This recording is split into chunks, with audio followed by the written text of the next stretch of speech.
The sentence had been delivered 300 years ago, and Victor Sangrave had never once appealed it. That was what Sienna Sable noticed first about him, before she noticed the white hair that fell past his jaw like spilled moonlight, before she noticed the pale skin that seemed carved from something older than marble, before she noticed the way the other patrons of the all-night diner parted unconsciously around him, as though their bones understood something their minds refused to register.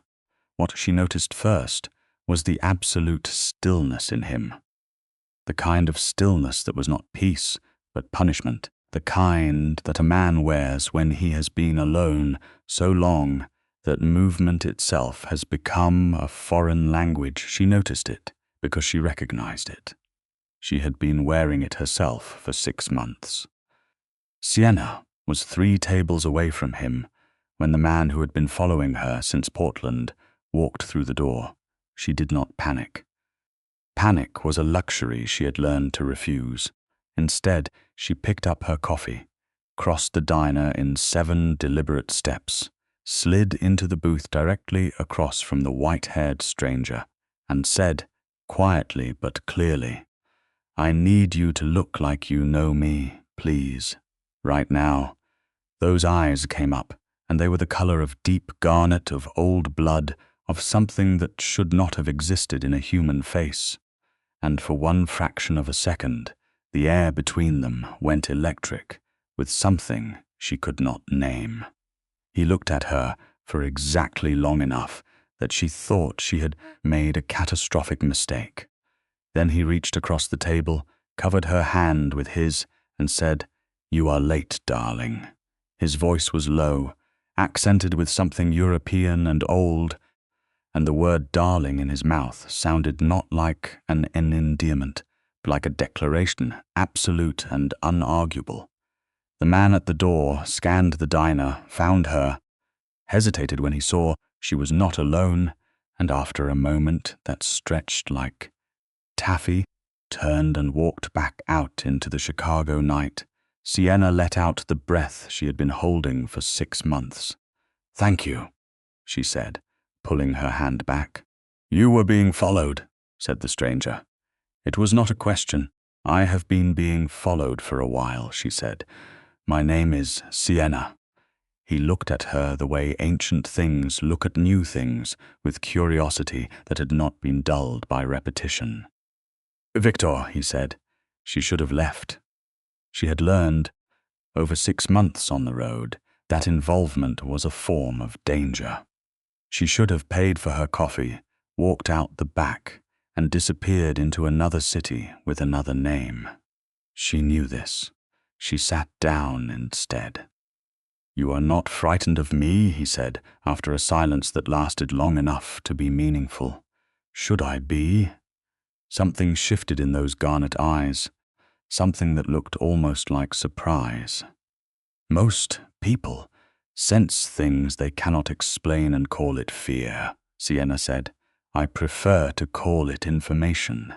Victor Sangrave, heir to the house of Sangrave, exiled prince of the Eastern Conclave, condemned by blood law to wander the mortal world without court, without home, and without companion for crimes he had committed against a corrupt tribunal 3 centuries ago, looked at this young woman, with her dark eyes, and her steady hands, and her borrowed jacket, and the fading bruise along her jaw that she was pretending he could not see, and felt something crack open in his chest that he had spent 300 years walling shut. He did not show it. He had spent 300 years learning to show nothing. "You have nowhere to go tonight," he said. "I always have somewhere to go, somewhere safe." The question landed between them with the weight of the truth she did not speak. Sienna Sable looked at him steadily and said nothing, which was itself the answer. "There is a place," Victor said, "a building near the river. It is mine. It is not luxurious, but it is protected." He paused. "If you would prefer not to be followed tonight, Why would you offer that to a stranger? He was quiet for a moment, and she had the sense that he was reaching back through an enormous amount of time, looking for an honest answer. Because I remember what it was like, he said finally, to have nowhere safe. His voice had gone very flat on those last words, the way voices go flat when they are carrying something heavy. Sienna studied him for another 10 seconds. She was good at reading people. She had needed to be. What she read in him was not threat. What she read in him was something so vast and so lonely that it almost took her breath away. "All right," she said. "Lead the way." The building near the river was not what she expected. She had expected something sparse, perhaps austere. Instead, it was a converted warehouse that had been transformed from the inside into something that belonged to another century entirely. All dark wood paneling and high ceilings and heavy curtains on the windows. Bookshelves running floor to ceiling, a fireplace that clearly saw regular use, oil paintings that were very old and very valuable hung with the casual ease of things that had been acquired rather than bought. The place was clean, but not sterile. It had been lived in, or whatever the equivalent of lived in was for someone who was not entirely alive. "You've been here a while," Sienna said, turning slowly in the center of the main room. 3 years, Victor said. "Before that, London. Before that, Prague. And before that, Vienna. Rome. Cairo." A pause. "Many places." Sienna turned to look at him. In the warm lamplight of the warehouse, his white hair was almost luminous, and the garnet of his eyes was darker, richer, and the quality of danger she had sensed in the diner was more visible here, not threatening but present, the way the danger of a great storm is present even before it arrives. He was wearing a dark coat that looked expensive and old-fashioned in its cut, and his hands, she noticed, were very still. "How old are you?" she asked. He considered the question. "Older than this city," he said. "Younger than some of the paintings on that wall. So I should ask the paintings for their ID." The corner of his mouth moved, barely, but it moved. It was the first time she had seen anything close to a smile on his face, and it did something strange and warm to the air in the room. "You may sleep here tonight," he said. "There is a room on the upper level. The door locks from the inside. You're not worried I'll steal something. I am not worried about anything you might do," he said, and his tone made it clear that this was the simple truth, not flattery. Sienna slept better that night than she had in 6 months. She was still there in the morning, by which time she had already made coffee and found the books. And Victor came downstairs at dusk, because Victor did not experience mornings the way that she did. To find her cross-legged on the floor with a book from the 1800s open in her lap, and 3 empty coffee cups beside her, and a notebook full of her own handwriting balanced on her knee. He stopped at the bottom of the stairs and looked at her. "I found your translation of the old conclave statutes," she said without looking up. "Your handwriting is very precise for someone who must have been alive when people still used quills." Silence. She looked up. His expression was extraordinary, a composite of things she could not yet fully catalogue, surprise and caution, and something that might have been the very early stages of something more dangerous. "You read Old Romanian," he said, "and 3 other languages. I studied historical linguistics before I stopped being the kind of person who got to study things." She closed the book carefully. "You were an heir to something, yes. And they exiled you, yes. For what?" The room went very still. Victor moved to the armchair across from where she sat on the floor, a deliberate choice, she thought, to bring himself closer to her level rather than remaining standing and looking down, and he settled into it with the particular economy of motion that characterized everything he did. Nothing wasted, nothing careless, 3 centuries of self-possession made physical. There was a young human woman, he said. Not unlike you, she had been taken by members of the court for use in the blood tithe. She had not consented. The law at the time permitted it. He paused. I disagreed with the law. What did you do? What did you do? I freed her. I destroyed the records that would have allowed them to reclaim her, and I testified before the full conclave that the blood tithe as practiced was a violation of the ancient covenant between our kind and the mortal world. He was watching her steadily. The conclave did not agree. They sentenced me to wander without court, without title, without companion, for as long as the blood law stood. Sienna was quiet for a moment. Does it still stand? The blood law? In some courts, yes. Something dangerous moved behind his eyes. In others, it has been reformed. But the sentence against me has never been lifted, because the specific tribunal that issued it no longer exists, and no current body has the authority to revoke it, so you are stuck. I am wondering, he corrected gently. There is a difference. Is there? Another near smile. I am beginning to think you are someone who asks the right questions. I am someone who got very tired of being in rooms where the right questions were forbidden, Sienna said. And so, because she was honest, and because he was someone who had been starved of honesty for 3 centuries, he asked, Who are you running from, Sienna Sable? The name sounded different in his voice, more itself, more real. She had been using 3 other names for 6 months, and hearing her real name spoken with that kind of deliberate care made something in her chest clench unexpectedly. She told him. Not all at once, and not prettily, but she told him. She had been a researcher, a junior academic at a linguistics institute in Portland, when she had accidentally uncovered documentation that proved a man named Caldwell Royce was not what he appeared to be. Royce was known publicly as a philanthropist, a city councilman, a generous patron of several academic departments.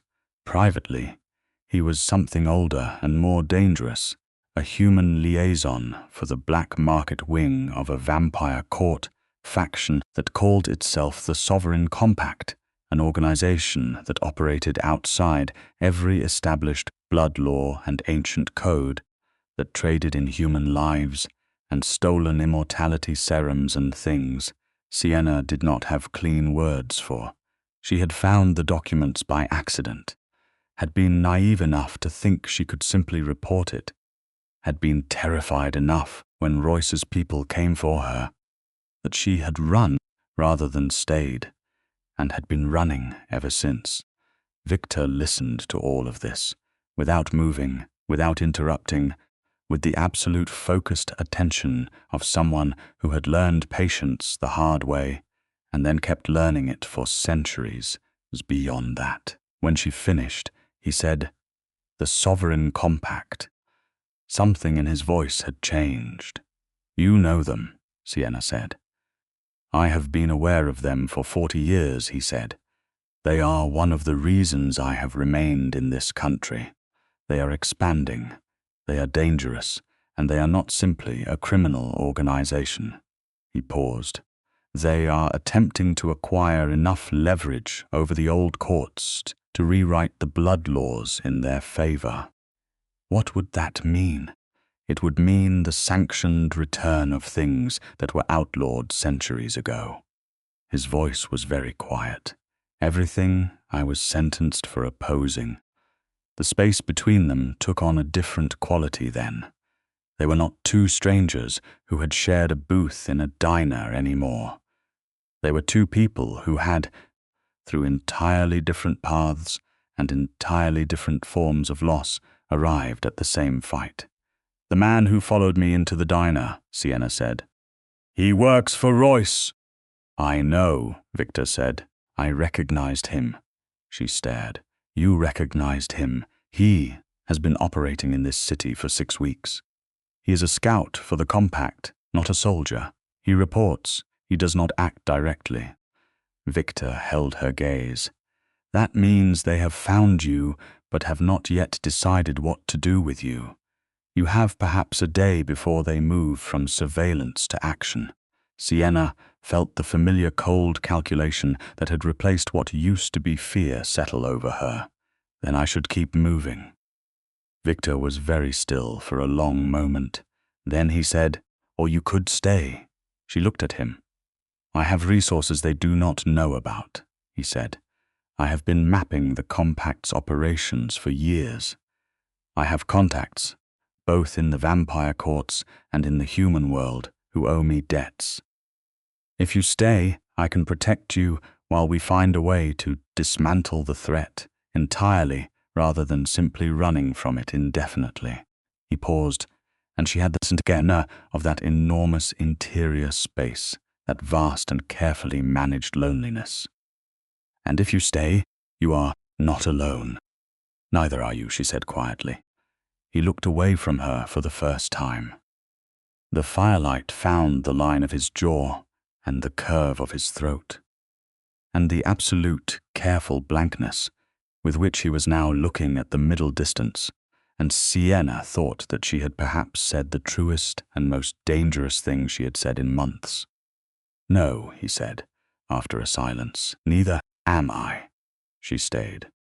The first week was practical and careful and full of the business of two people learning each other's rhythms. Victor operated at night, which meant Sienna reorganized her own schedule to overlap with his, sleeping late into the morning and rising at noon, and working through the afternoon on the research materials he left for her. Because the Compact's documents and she had stolen from Royce's systems were, it turned out, even more significant than she had understood, and Victor's centuries of accumulated knowledge about vampire court politics gave them a context she had been missing entirely. He was not easy to know. He was not designed for company. 300 years of enforced solitude had given him a quality of self-containment that was almost architectural. Walls not built in anger or coldness, but in the patient habit of protecting a heart that had been exposed to too much. He did not volunteer information about himself. He did not fill silences. He moved through the warehouse with the quiet efficiency of someone who had learned to take up as little space as possible. Not because he was small, but because he had been so often alone that the presence of another person was something he was still remembering how to navigate. But he learned her coffee preferences within 2 days, and had the specific blend she mentioned. Once from an offhand comment sitting on the kitchen counter on the 3rd morning. He moved a reading lamp to the exact spot she had been straining toward the light to reach without asking or commenting. When she fell asleep on the floor over her research, at 2 in the morning, he draped a blanket over her and did not wake her, and she found it in the morning and said nothing, and he said nothing, and they both knew he was teaching her too, not formally, not with the structure of a curriculum, but in the way of someone who has lived inside a subject for so long that it leaks out of them naturally. She learned the structure of the major vampire courts, the Eastern Conclave, where Victor had been heir, the Western Alliance that operated primarily through North America, the independent courts scattered through Asia and South America, and most critically, the way the sovereign compact was threading itself between all of them, exploiting legal gaps and ancient rivalries and the fundamental distrust that kept the courts from coordinating against a common threat. "The blood laws are the key," she told him on the 5th night, her notebook spread open, his annotations in that precise, old-fashioned hand filling the margins. If the compact succeeds in getting even 2 of the major courts to adopt their revised statutes, the chain reaction would be almost impossible to stop legally. The other courts would either fall in line or fracture. Yes, he said. He was standing at the window, which he did often, looking out at the city, and from where she sat, she could see the reflection of his face in the glass, that complicated stillness of his. But if the conclave statutes were formally challenged, she said slowly, working through it, if someone with standing in the old courts brought a case before a neutral tribunal, the compact's legal strategy collapses because it is built on a precedent that would be undermined. Victor turned from the window. Someone with standing, like an heir, she said. Like, for example, an exiled heir who had never formally renounced his title. The room was very quiet. My sentence was issued by a tribunal that no longer exists, he said carefully. But my title was never formally stripped. I was exiled, not disinherited. So technically, you still have standing to petition the neutral courts, technically. And if your exile were lifted, you would have standing to bring a full case before the neutral courts. The exile would need to be lifted first, he said. It is not a simple process. Nothing about this is simple, Sienna said. But you have been wandering for 300 years without trying to change anything. Why? He looked at her with those garnet eyes, and for a moment she saw beneath the 3 centuries of careful composure to something raw underneath, something that had been hurt in a very specific and very old way. Because there was no one to change it with, he said. Sienna heard what he did not say and felt the weight of it settle over her. She understood, now more precisely than she had before, what the sentence had truly taken from him, not comfort, not luxury, not even safety. It had taken the possibility of partnership. The blood law prohibited any vampire of the old courts from offering him formal alliance or companionship. He had been made deliberately and specifically unreachable. I am not bound by your blood laws, she said quietly. He crossed the room in 3 steps, and the speed of it startled her because she forgot, sometimes, what he was, forgot the supernatural in the quotidian reality of morning coffee and shared research. He stopped at the edge of the table between them, close enough that she could see the detail of his eyes, the way the garnet darkened toward the pupil, and something in his expression had shifted into something she had not seen before, something urgent and careful and enormous.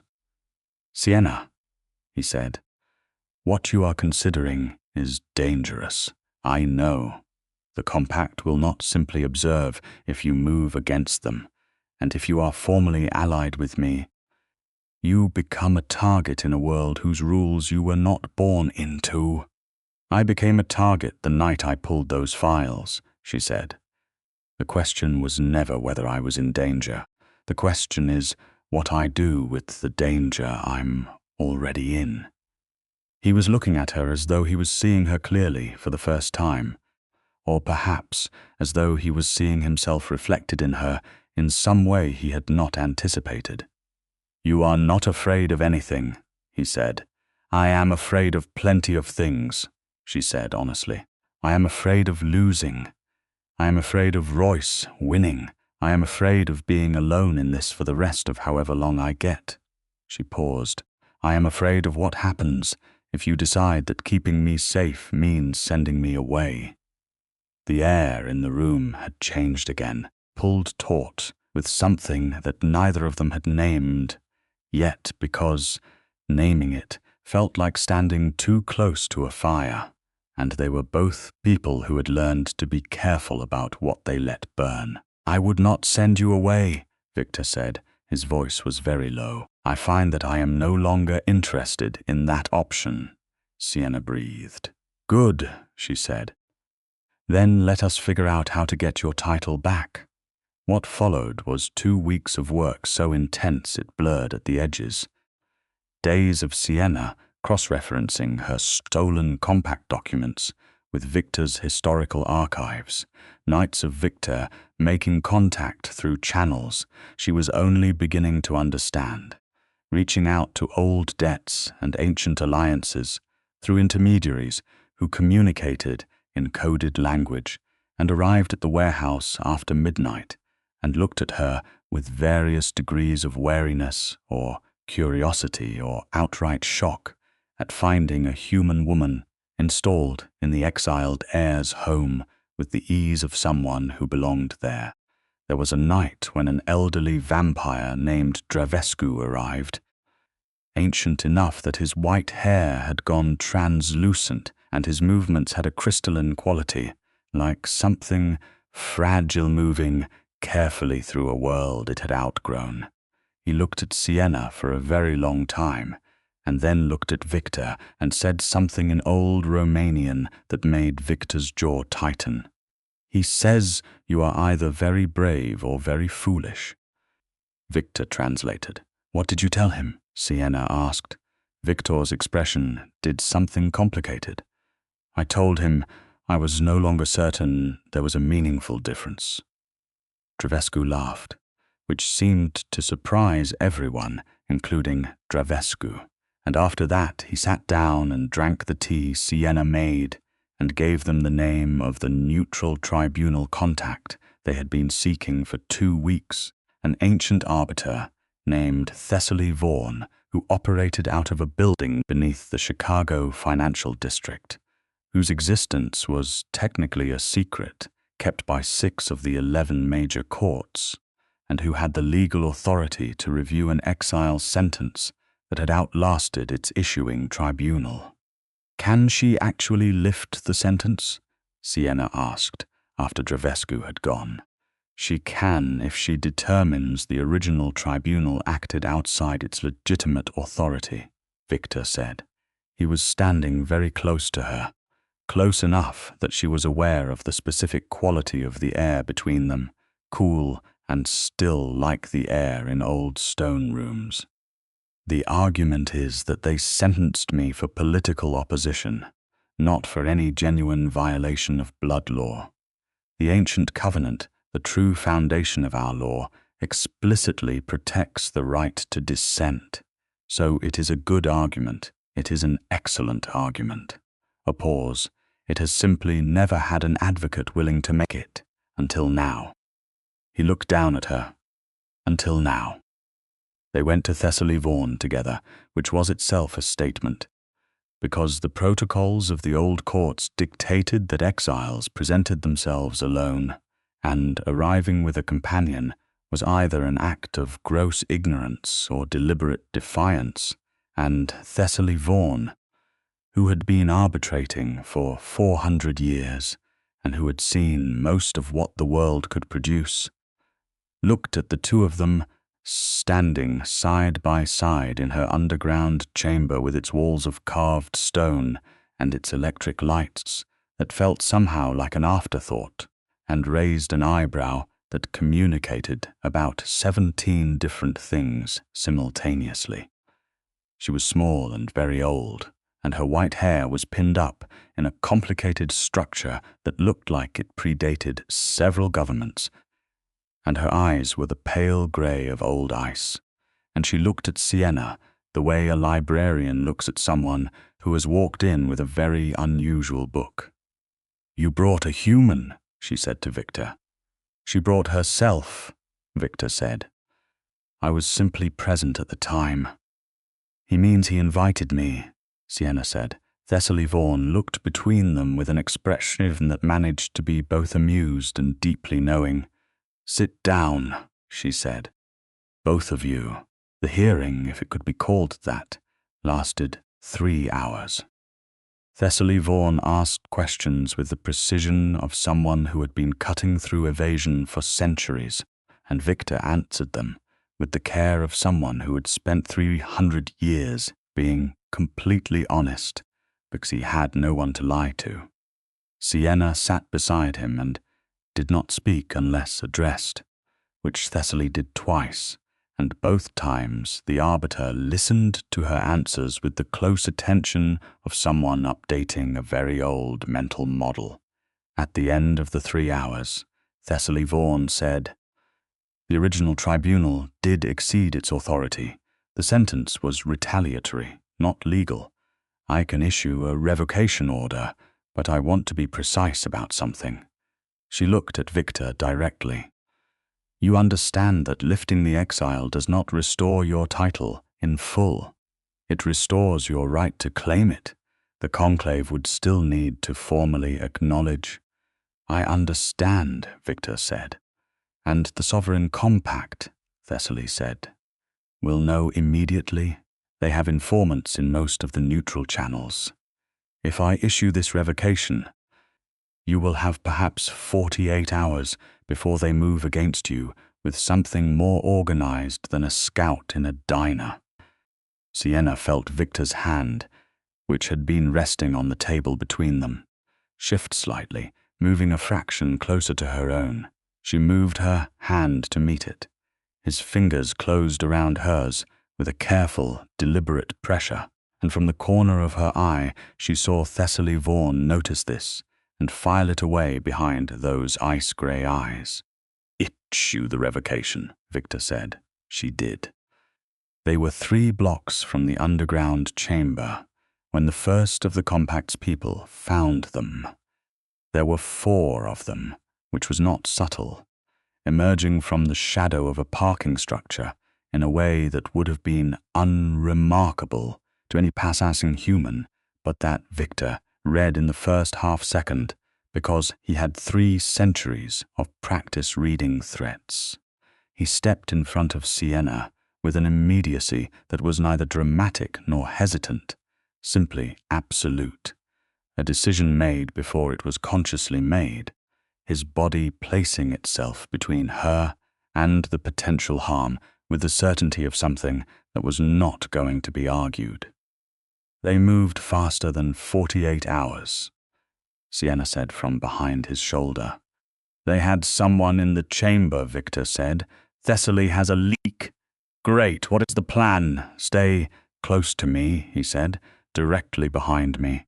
Do not move laterally. I know how to avoid a fight." I know his voice was very controlled. "I am asking you not to leave my reach." The 4 figures spread into a loose formation, and the one in front, a tall woman with the particular stillness of something old, said, "Victor Sangrave. Caldwell Royce extends his regards and requests that you and your companion accompany us." "Tell Caldwell Royce," Victor said pleasantly, "that I have been declining requests from those who operate outside the blood law for 3 centuries, and I do not intend to adjust that habit now." The woman's pleasant expression did not change. "This is not optional." "Nothing you say to me is optional," Victor said, and the shift in his voice from controlled to something older, something that had power in it like stone has weight, made all 4 figures hesitate for exactly 1 second. That was enough. Victor moved, and Sienna had thought she understood what he was, had intellectually catalogued the supernatural qualities she had been observing for 2 weeks. But this was different. This was him actually being what he was in a way that took her breath completely. The absolute controlled speed of it, the way he dealt with 3 of the 4 figures in a span of seconds that her mind could barely track, not destroying them, but incapacitating them with the efficiency of someone who had long since passed the point where violence required effort. The 4th figure ran. Victor stood very still, breathing carefully, and turned back to Sienna. She had not moved from the spot where he had placed her. She was watching him with wide eyes that were not frightened, but were taking everything in with the intensity she brought to everything, cataloguing, processing, understanding. "Are you all right?" he asked. "I was not the one who just handled 4 people in 12 seconds, she said. "Are you all right?" His expression did something she had not seen before, something that might have been the oldest form of being moved. "I am," he said. "The fourth one will report back," she said. "We should move." Yes, they moved. In the week that followed the revocation and the confrontation in the parking structure, the city around them began to feel different, charged, like the air before lightning. Victor's contacts were working. The revocation was being circulated through the old court channels, and somewhere in the deep architecture of the vampire world, things were shifting.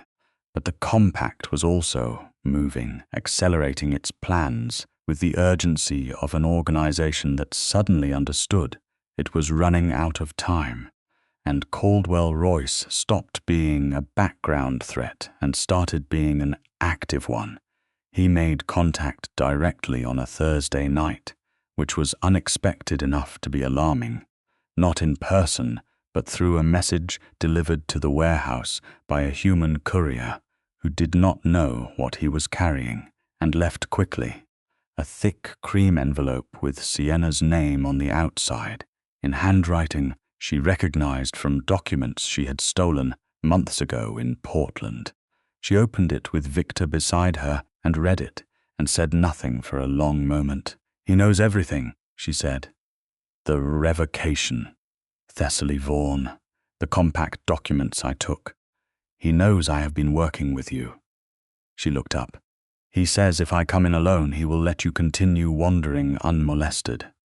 Victor's expression went absolutely flat. "No, Victor. He is offering a trade."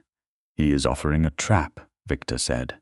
"A lone human walking into a compact facility will not be treated as a negotiating partner, and the condition of that offer presupposes that I would allow you to go, which I will not." "You will not allow me to," she repeated, not with anger but with careful emphasis. He met her eyes, and she watched him recalibrate, watched him find the distinction she was drawing with the care of someone who understood. It mattered.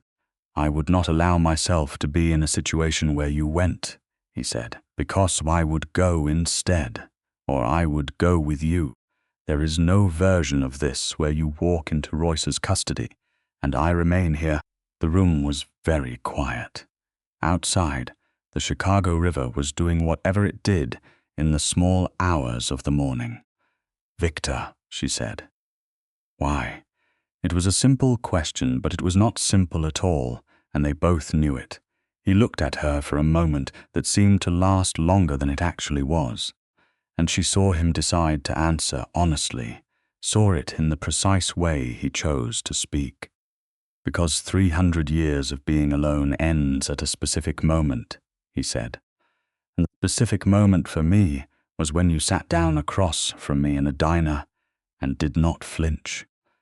Sienna heard the whole of what he said and the whole of what he did not say, and felt it land in her chest with the warm certainty of something she had been circling for 2 weeks without letting herself approach directly. She stepped forward, closed the remaining distance between them, and reached up to touch his jaw, and he went absolutely still in a way that was different from his usual stillness. Not the stillness of controlled composure, but the stillness of something that is trying very hard not to frighten away the thing it wants most. "Victor," she said quietly, "I am not going anywhere." "I knows," he said. "I am still not accustomed to that." She kissed him, and the world rearranged itself around the fact of it. And he kissed her back with 300 years of careful restraint, and the most recent 2 weeks of something that had been growing in him like a language relearning itself, and for a few minutes the compact and Royce and the old courts and all of the enormous complicated machinery of their situation simply receded to the appropriate distance where it could wait.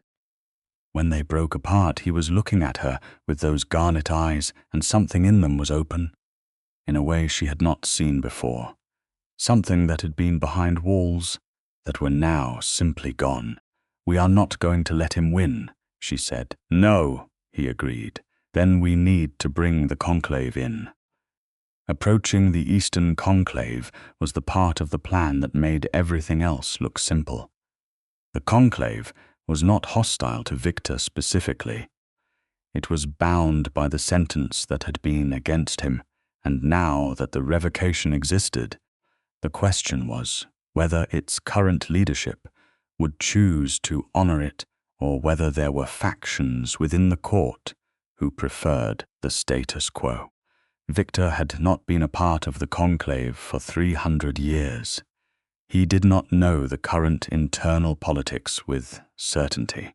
He knew names, and he knew old debts, but courts changed and debts expired, and the only way to know what would happen when they walked in was to walk in. They prepared for 3 days.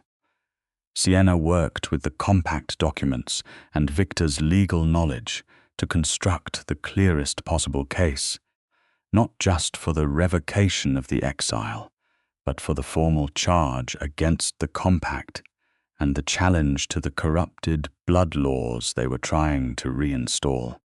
She organized it with the precision she had once applied to academic research, which Victor noted aloud as he watched her work. "You would have been extraordinary in any court," he said. Watching her cross-reference 3 documents simultaneously, she said without looking up. "Ah," he corrected, "are extraordinary in any court." She smiled at her notes. "Better." On the night before they were going to the conclave, Sienna could not sleep. She was not frightened exactly, but she was aware of the stakes in a way that made rest feel like a frivolous option.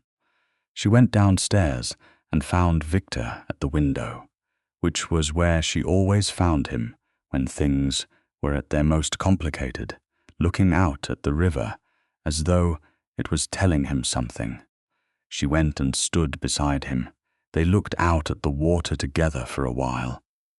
"If this does not work," she said, "if the conclave is too compromised or the compact moves against us before we can complete the case, what happens?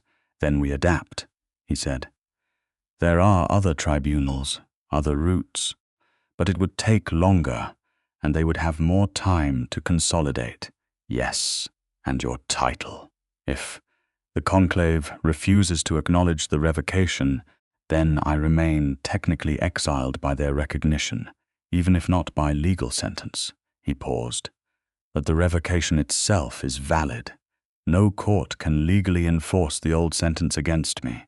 I am free, Sienna, even in the worst case. Whatever happens with the conclave, I am free." She heard the weight of that word. Free. 300 years, and this man said that single word, with the quiet force of someone who had been waiting an extraordinary length of time to mean it. "Good," she said fiercely. He turned from the window to look at her, and she looked back, and the night pressed up against the glass around them, and the city moved in the distance with its millions of lives, and none of them knew what was happening in this converted warehouse. By the river, what 2 people were building here in the small hours, what something ancient and broken was learning to become. "I love you," Sienna said. She said it the same way. She said everything. Directly, clearly, without retreat. Victor looked at her. The garnet of his eyes was very dark and very warm, and full of something she had seen building for weeks, the patient gathering of something enormous. "I have not said those words in 300 years, he said. "I know. I was afraid," he said, "that the capacity had simply closed, that enough time without use had made it inaccessible." He reached out and touched her face, the same gesture she had used on him, his thumb tracing her cheekbone with a care that made her breath catch.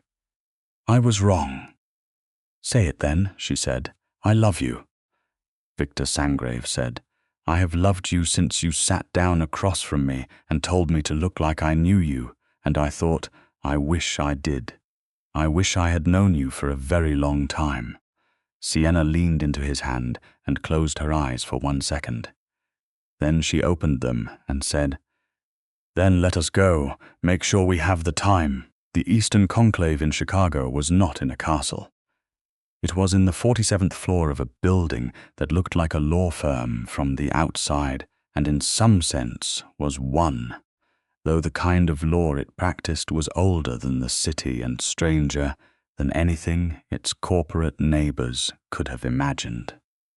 Victor and Sienna arrived after midnight, which was the appropriate time, and were met at the elevator by 2 figures whose age was visible in the particular quality of their stillness, and whose assessment of Sienna was complicated and immediate. Victor did not explain her.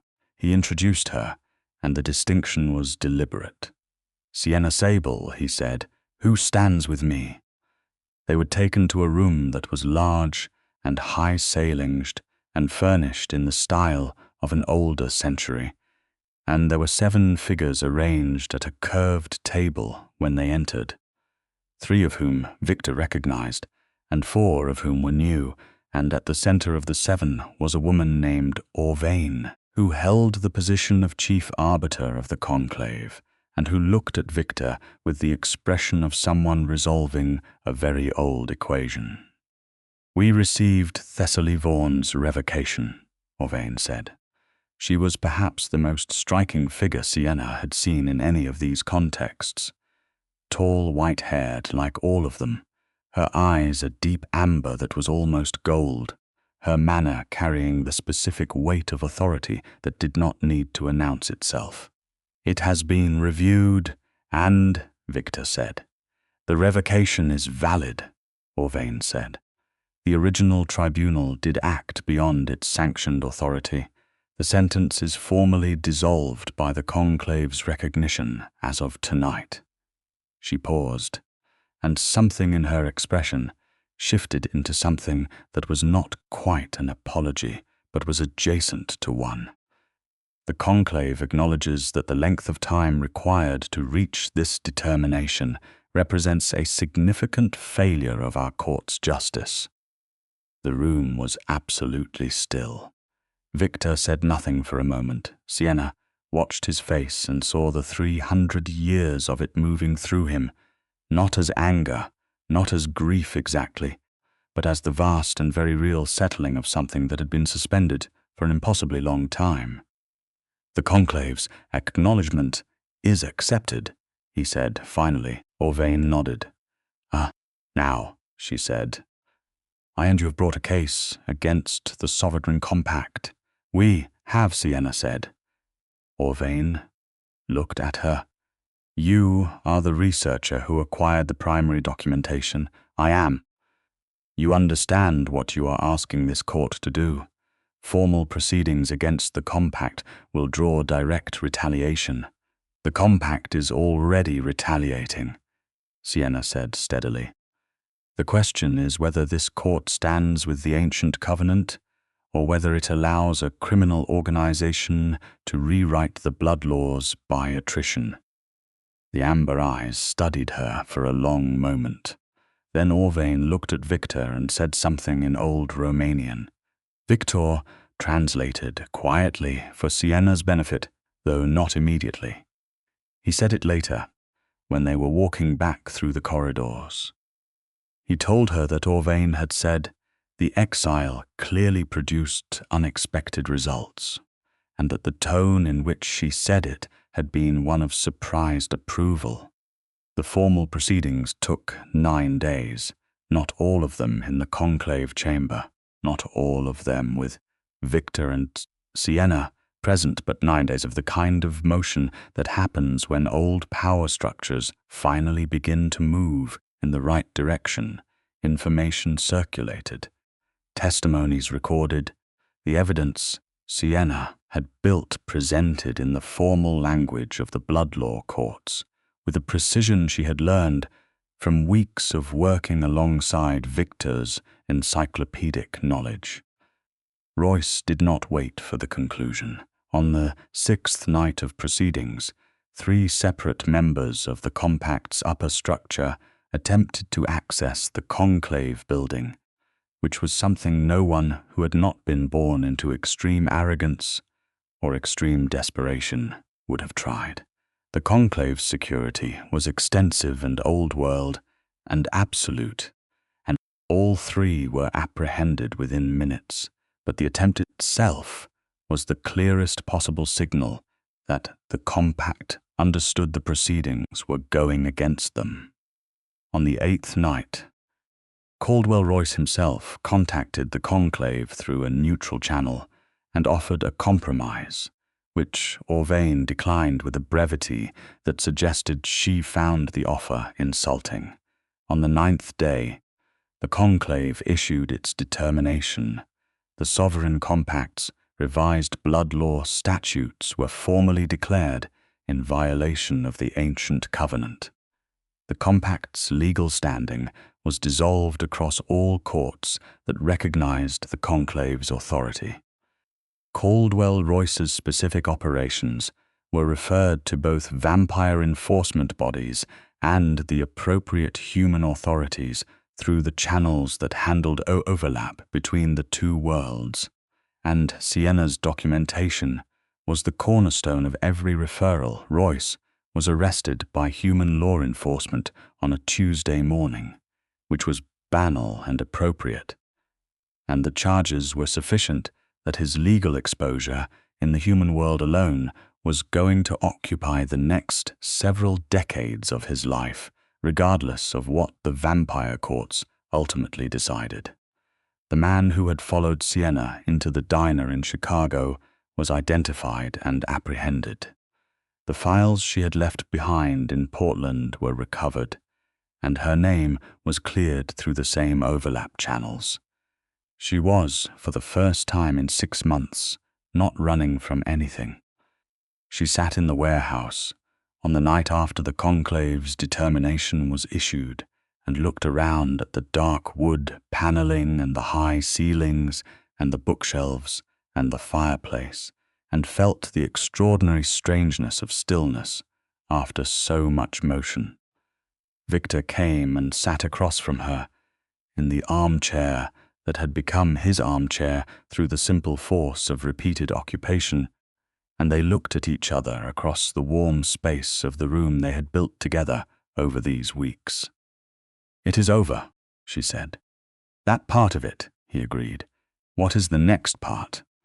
He leaned forward slightly, resting his forearms on his knees, and she thought for the 1,000th time how remarkable it was, the way he contained such age and power and danger, and chose so carefully what to do with it, chose grace over force, chose honesty over advantage, chose the long, slow, difficult right thing over the easy, expedient one. "My title," he said, "Orvain has indicated. The conclave is prepared to formally restore the heir designation, which would mean participation in court governance." He paused. "Which I have not done in 300 years, and which I am not certain I wish to do again in the same manner." "What manner would you wish?"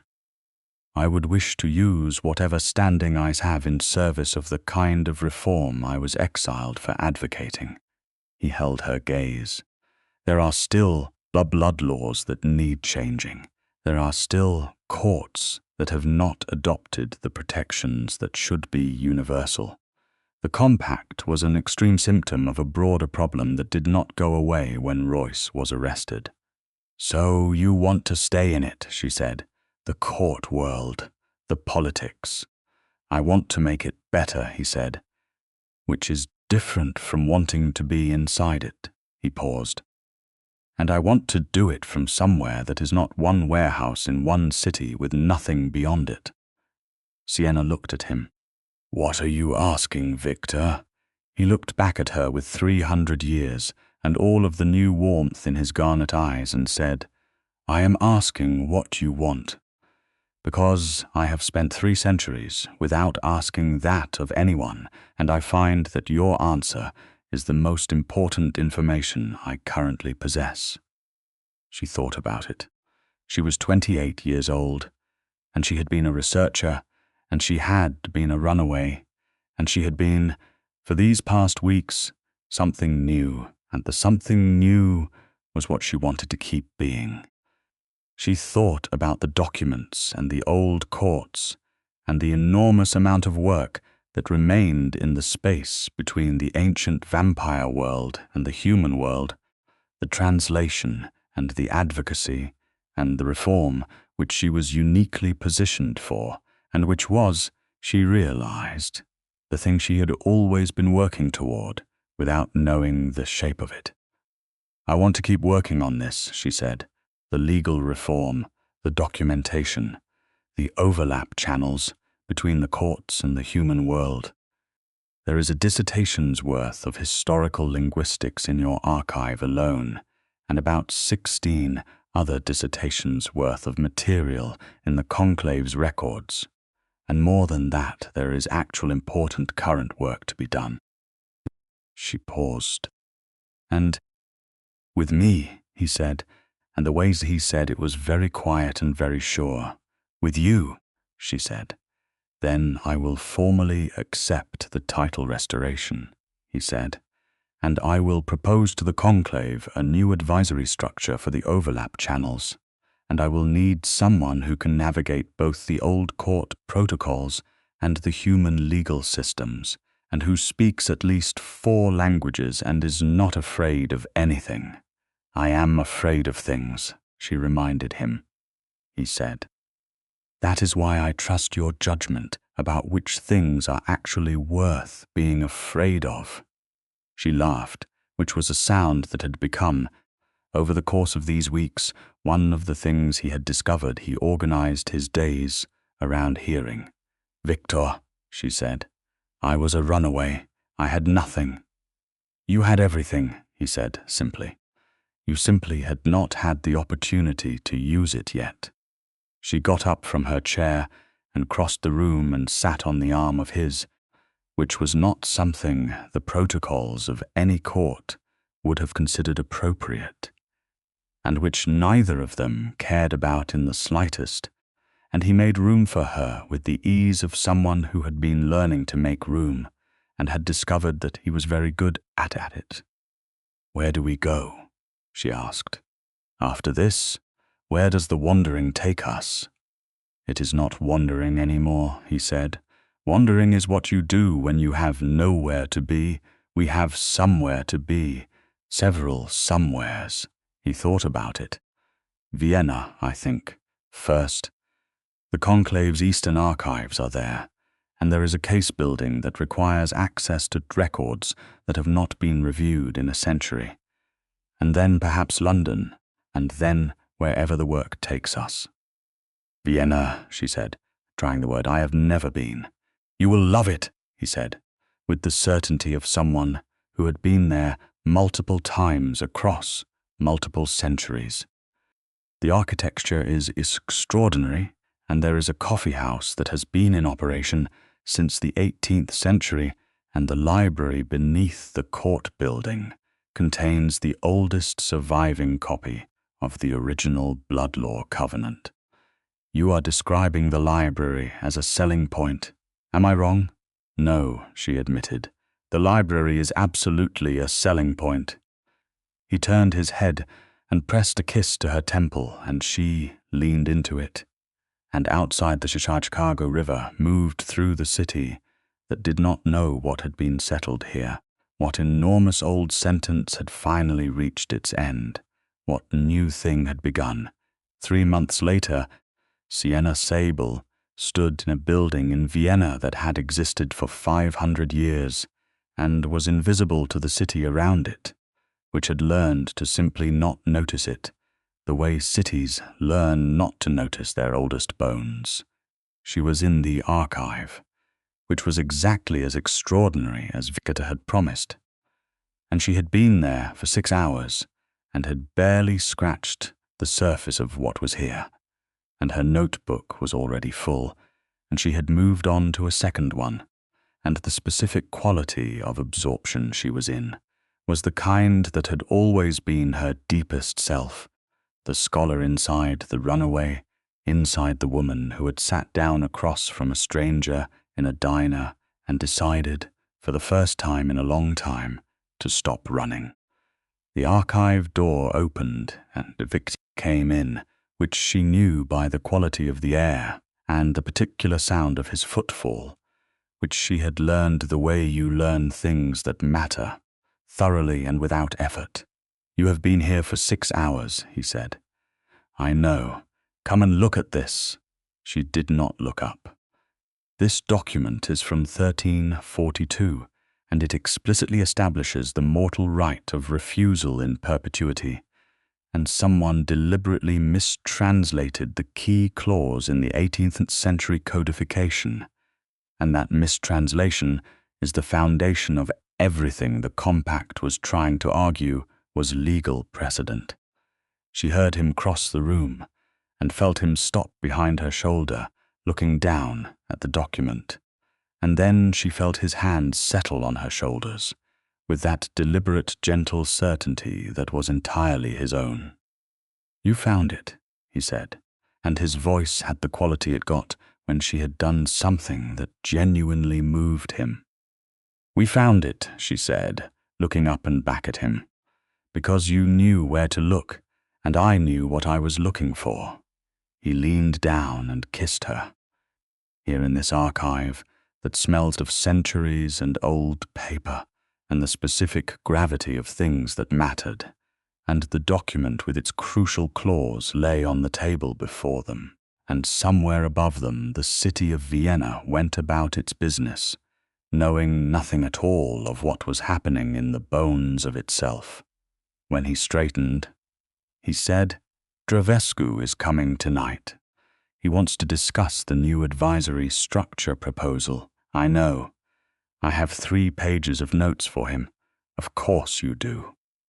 There was such warmth in his voice when he said that, such straightforward, uncomplicated love. "Victor," she said, "are you happy?" He considered the question with the seriousness he brought to every real question, not performing the answer, but actually looking for it, searching through 300 years of careful inventory for the honest state of things. "I did not think," he said slowly, "that this was something that remained possible for me.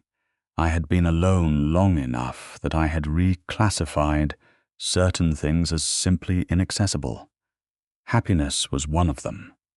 He looked at her. "I was wrong about that as well. I appear to have been wrong about several things. What else were you wrong about?" "I was wrong that the sentence was permanent," he said. "I was wrong that wandering was a condition rather than a chapter. I was that finding someone who understood both what I was and what I had been was something that could not happen." He reached out and tucked a strand of her dark hair back from her face with one finger. "And I was wrong that the ancient covenant between our world and yours was merely a legal document. I think it is something else entirely. I think it is an acknowledgement that we need each other, that neither world is complete without the other." Sienna felt the truth of that land in her cleanly. "Like a translation," she said, "each language containing things the other cannot quite express alone."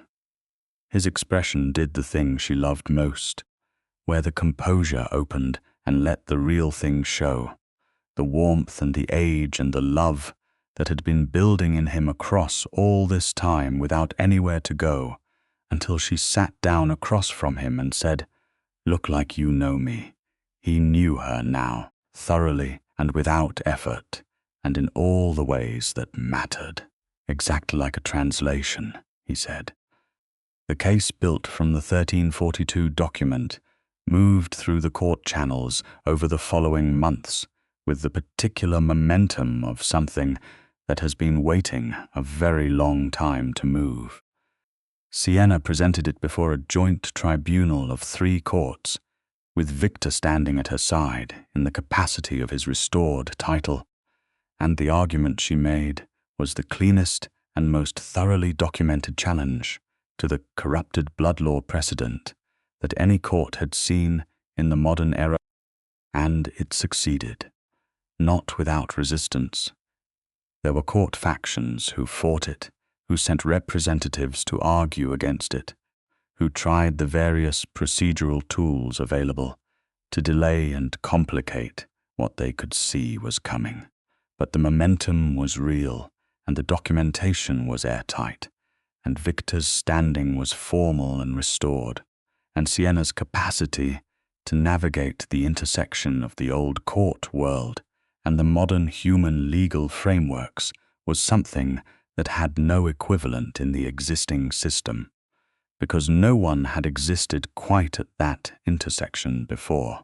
By the end of the year, the corrupted precedent had been formally overturned across 4 of the major courts, with 2 more in active review.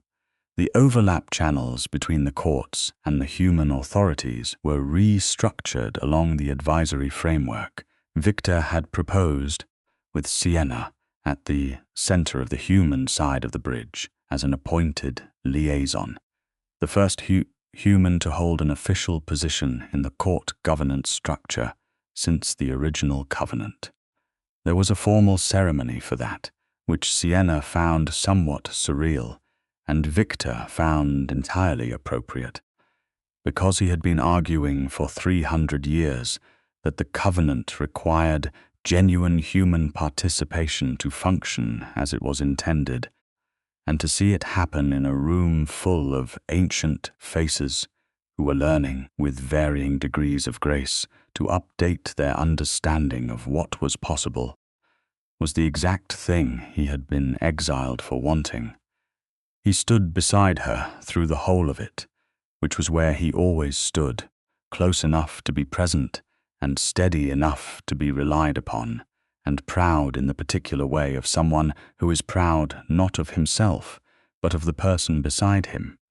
Afterward, when the formal parts were over and they were walking back through the Vienna streets, at the hour when the city had quieted into something intimate, Sienna said, "You know what I keep thinking about.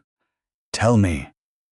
That first night hand with yours, and said I was late, and called me darling, and I thought, this could go very badly, and also I thought or not. Victor made a sound that was fully a laugh, quiet and warm, a laugh that 300 years of solitude had not been able to take from him, though it had taken everything else, and which had been coming back, these past months, with increasing ease. "And then you walked into my home," he said, "and made coffee, and read my archive, and asked exactly the right questions, and I thought, this is either the most dangerous thing that has ever happened to me, or the best, both probably," she said. "Definitively both," he agreed. She reached over and took his hand, which she did often, and which he had not accustomed himself to, which still registered each time as something remarkable, the weight and warmth of her hand in his, the voluntary, deliberate gesture of it. "Victor," she said, "yes, I am not a runaway anymore." He squeezed her hand. "No," he said, "you are not. What am I?" He thought about it as they walked. The Vienna night around them, the city of 5 centuries pressing close and comfortable, the future of the work they were doing open ahead of them with all its complexity and necessity and meaning. "You are Sienna Sable," he said, "researcher, advocate, the only human to hold an advisory position in the old courts since the original covenant, the person who found the 1342 document, the person who built the case that the entire Compax Ligaturstrategy was founded on a deliberate mistranslation." He paused. "And the person who decided, 6 months ago, to wander with me." Sienna stopped walking. He stopped beside her, and she looked up at him in the amber light of the street and said, "And you are Victor Sangrave, Heir of the House of Sangrave, chief advocate for the new advisory council, the vampire who was sentenced to wander alone for 300 years and never appealed it, because he would rather be right than comfortable." "That is accurate," he said. "And the person," she said, "who is not alone anymore, He looked at her for a long moment, with all 3 centuries behind his eyes and all of this impossible present in front of them, and then he pulled her close and held her with the completeness of someone who has learned what it is to be held in return, and she wrapped her arms around him and felt the steady, ancient, impossible reality of him, this man who should not have existed in the world the way she knew it, this man who had waited a very long time for exactly this. "No," Victor Sangrave said, into her hair, into the night, into the beginning of everything that was going to come next. Not alone, never again. The city moved around them, and the old laws were changing, and somewhere in the Conclave's archive, the 1342 document lay with its crucial clause, finally visible and finally applied, and the sentence that had lasted 300 years was over, and the wandering that had followed it was over. And what was beginning instead was not an end of motion, but a different kind of motion, entirely the kind you choose, together with someone you love, towards something worth building. Sienna took his hand. They walked on.